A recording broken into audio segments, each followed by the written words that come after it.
Around 7:30 on Wednesday night, a fire broke inside the lower flat of a two-story wooden house in Frederick Alley, belonging to Yolanda Ramos and Michael Rosado, who are away at the moment in Cancun, Mexico.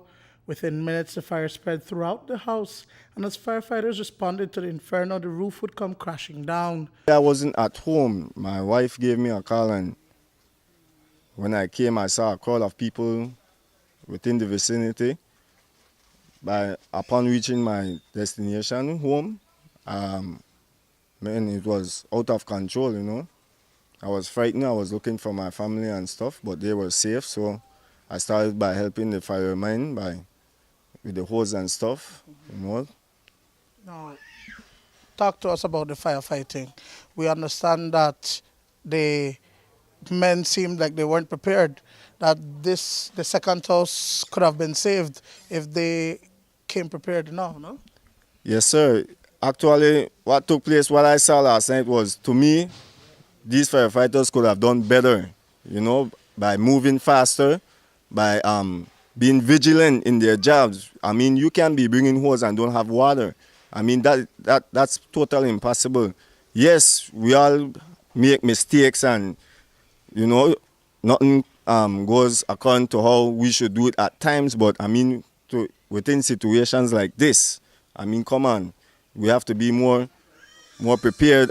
By the time when you reached home, was the entire building already in flames? Because we understand that it collapsed almost shortly after, right? Yes, sir. When I reached home, I saw the first house, which was on fire first, fell down to the ground with the roof on top of it. So the fire was actually under the roof. While these guys, when they came with the water and stuff, they were trying to hose it down, but they couldn't get under the roof, so they was trying to stop the fire from on top of the roof. But that was where the problem was, because they couldn't stop it. So it went out of control due to the breeze as well. In fear that the fire would further spread to their houses, residents formed a bucket brigade and assisted the responding firefighters with extinguishing the blaze. One resident says that the second house where Agatha Gonzalez and her two sons lived could have been saved, but by all accounts, the department wasn't prepared for the disaster. These firefighters could have done better, you know, by moving faster, by being vigilant in their jobs. I mean, you can be bringing hose and don't have water. I mean, that's totally impossible. Yes, we all make mistakes, and, you know, nothing goes according to how we should do it at times, but I mean, within situations like this, I mean, come on, we have to be more prepared. The house that is next door couldn't have got caught if these guys could have moved much faster. I'm being honest. I mean, they had 2 trucks or 3 trucks within the area. The second house didn't even been caught yet, you know, so they had ample time to do something. They should have wet the house as much, but I mean, the lamping, to me, that will cause the next house to get out of control too. But the National Fire Service says that they responded to the area following a call from the police department. By that time, both structures were already on fire. While there is room for improvement in equipment, Station Manager Oren Smith says that they had to seek alternative source of water from the nearby canal on Kelly Street. We had some delay with the initial water discharge on ground. Eventually, we ironed that out, and we did discharge water on ground. The concept is that when the truck arrives on scene, it should discharge an endless supply of water, which is impractical.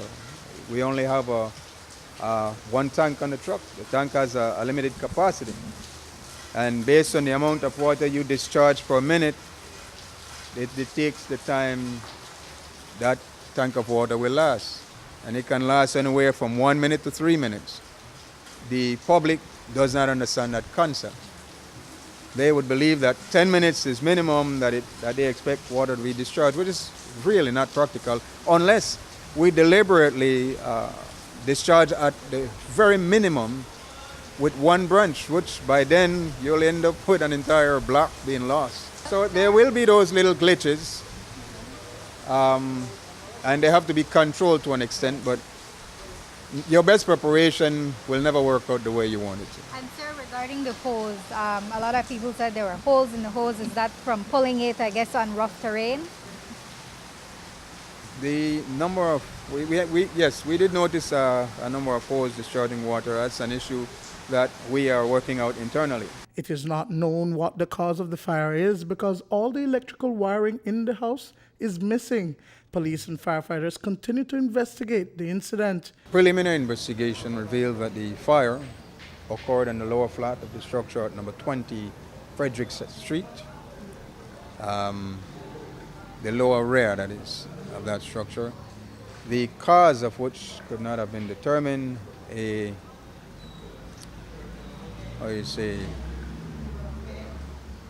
credible ignition source could not have been identified. Both houses were extensively damaged, and the cause of fire cannot be established at this moment.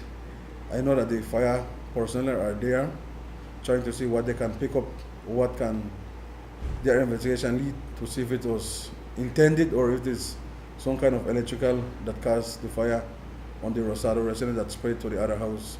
Duane Moody for News 5.